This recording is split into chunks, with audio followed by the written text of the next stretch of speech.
இந்த சத்தத்தை கேட்கிற நிறைய பேருடைய வாழ்க்கையில சில நேரத்துல என்ன பண்ண முடியாது அப்படின்னு சொன்னா, பதில் சொல்ல முடியாத ஒரு சூழ்நிலையில இருக்கலாம். நிறைய பேர் உங்களிடத்துல கேட்கலாம், ஆனா என்ன பதில் சொல்றதுன்னு தெரியல. இந்த காரியம் எப்படின்னு கேட்டா பதில் சொல்ல தெரியாது. ஏன் இவ்வளவு நாள் ஆகுது? பதில் சொல்ல தெரியாது. சிலர் ஒருவேளை பதில் சொல்லணும்னு நினைச்சே நிறைய பேரு கேட்டுருவாங்களோ, இந்த மாதிரி கேள்வி கேட்டுருவாங்களோ, உனக்கு என்ன.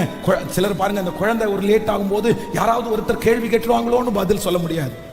கல்யாணம் ஆகி எத்தனை வருஷம் ஆச்சு அப்படின்னு கேட்டா அவங்களுக்கு பதில் சொல்றதுக்கு அவ்வளவு கஷ்டமா இருக்கும். 5 வருஷம், 4 வருஷம், 10 வருஷம் அப்படின்னு சொல்லவே முடியாது. ஏன் அப்படின்னா அவர்களுக்கு என்ன இல்லைன்னா பதில் இல்ல, நிறைய ஆன்சர் உள்ளுக்குள்ள இல்ல, அந்த காரியத்திற்கு என்ன சொல்லணும்னு தெரியல.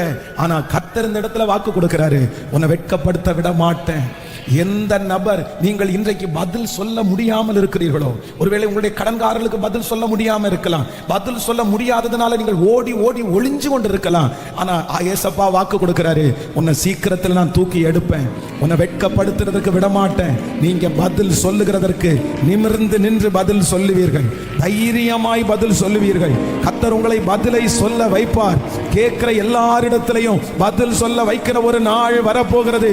என் தேவனாகிய கர்த்தர் எனக்குள்ளே இறங்கி எனக்கு பதில் சொல்ல வைக்கிறதற்கு நல்லவராய் இருக்கிறார்.